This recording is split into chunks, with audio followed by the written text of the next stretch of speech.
Greetings from the voice of Allan Kardec. And welcome from the voice of the spirits. We are here once again to take you on another small journey through the Spirits book by Allan Kardec.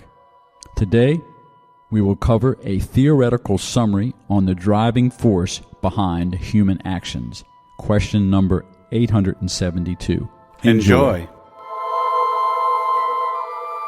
The issue of free will may be summed up as follows. Humans are not fatally led into evil. Their acts are not written beforehand. The crimes they commit are not the result of any decree of destiny. As a trial and an expiation, they can choose an existence in which they will feel induced to crime, whether through the surroundings in which they are placed or whether through the circumstances that supervene, but they will always be free to act as they wish. Free will exists in the spirit state, in the choice of trials, and in the corporeal life, in the ability of yielding to or resisting the temptations to which they have voluntarily submitted themselves. It is the duty of education to combat evil tendencies, and it will effectively do so when it is based on an in-depth study of the human moral nature. Through the knowledge of the laws that govern this moral nature, humans will manage to modify it, as intelligence is modified through education and physical constitution through bodily care. When disconnected from matter and in the errant state, the spirit makes the choice of its future corporeal existence according to the degree of perfection it has reached. It is in this, as we have stated, that its free will especially consists. This freedom is not annulled by incarnation. If the spirit yields to the influence of matter, it fails in the trials it has chosen for itself. In order to help overcome them, however, it can invoke the assistance of God and good spirits. Refer to question number 337. Without free will, humans would be neither guilty in evil nor meritorious in goodness. This is so true that in the world, censure or praise always depends on intent, that is, on the will of individuals. Those who say will actually mean freedom. Therefore, people could not seek excuses in their physical makeup for their wrongs without abdicating reason and the human condition itself, and without equating themselves with the brute. If this can be applied to evil, it applies to the good as well. But whenever people practice the good, they take great care to attribute the merit to their favor. They do not attribute it to their organs, a fact which, notwithstanding the opinion of a few theoreticians, proves that they instinctively do not renounce the most glorious privilege of their species, freedom of thought. Fatalism, as commonly understood, implies a prior and irrevocable ordaining of all the events of life, whatever their importance may be. If that were the order of things, human beings would be like machines, deprived of will. Of what use would their intelligence be if they were invariably overruled in all their actions by the force of destiny? Such a doctrine, if true, would represent the destruction of all human freedom. Individuals would have no responsibility for their actions, and as a result, there would be no evil, no crime, no virtue. God, being supremely just, could not chastise God's creatures for wrongs they did not depend on them to start with, or reward them for virtues for which they had no merit. Such a law would be a further negation of the law of progress, because people who would depend on fate for everything would try to do nothing to improve their position, since they could make it neither better nor worse. However, fatalism is not a meaningless word. It really does apply in regard to the position of individuals on the earth and the functions they perform on it as a consequence of the kind of existence that their spirit had chosen as a trial, an expiation, or a mission. They fatally undergo all the tribulations of that existence and all the good or bad tendencies inherent to it. But at this point, fatalism ceases, for it depends on their will to yield or not to yield to those tendencies.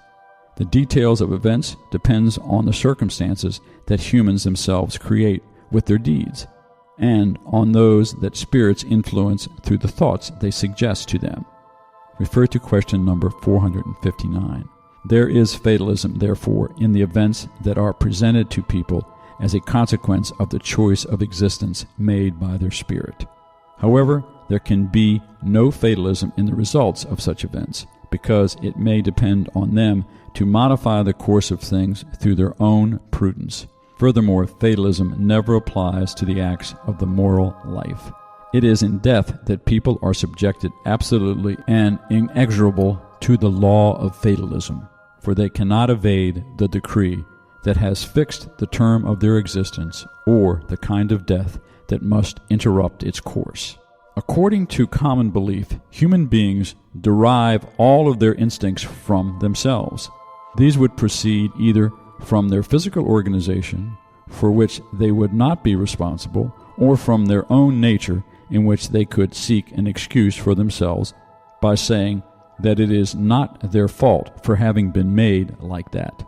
The Spiritist doctrine obviously looks at it from a moral standpoint by admitting free will for humans in all its fullness. It tells them that if they practice evil, or if they yield to an evil suggestion that comes from outside themselves, they are still fully responsible because the doctrine recognizes their power to resist, something obviously easier than to struggle against their own nature. Thus, according to the Spiritist doctrine, there are no irresistible temptations. People can always close their ears to the secret voice that induces them to commit evil, just as they can close them to the physical voice of someone who speaks to them. They can do so through their will, asking God for strength and pleading for the assistance of good spirits.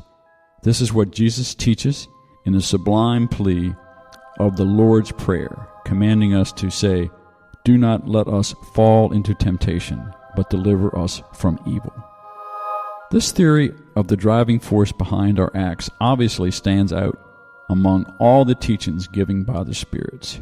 It is not only sublime as to morality, but we will add that it also elevates humans in their own eyes, leaving them free to shake off the yoke of an oppressor, just as they are able to close their doors to intruders.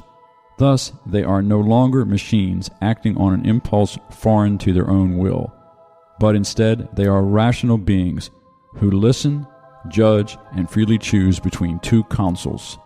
Let us add that in spite of this, humans are not deprived of initiative. They do not fail to act except on their own impulse, because in reality they are still incarnate spirits who preserve under the corporeal envelope the qualities and defects they had as spirits. Therefore, the wrongs we commit have their primary origin in the imperfections of our own spirit, who has not yet reached the moral superiority to which it is destined, but who, nevertheless, does not lack free will.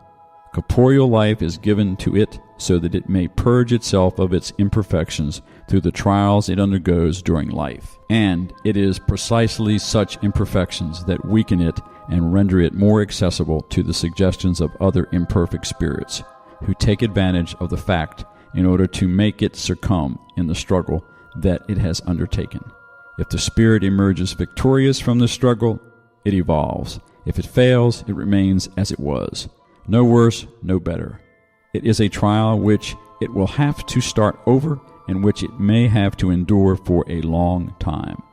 The more it purifies itself, the more it decreases its weaknesses, and the less accessible it becomes to those who tempt it to evil.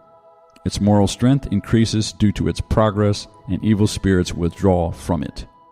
All spirits who are more or less good when incarnate comprise the human species, and since Earth is one of the least advanced worlds, there are more evil spirits here than good ones. That is why we see so much wickedness.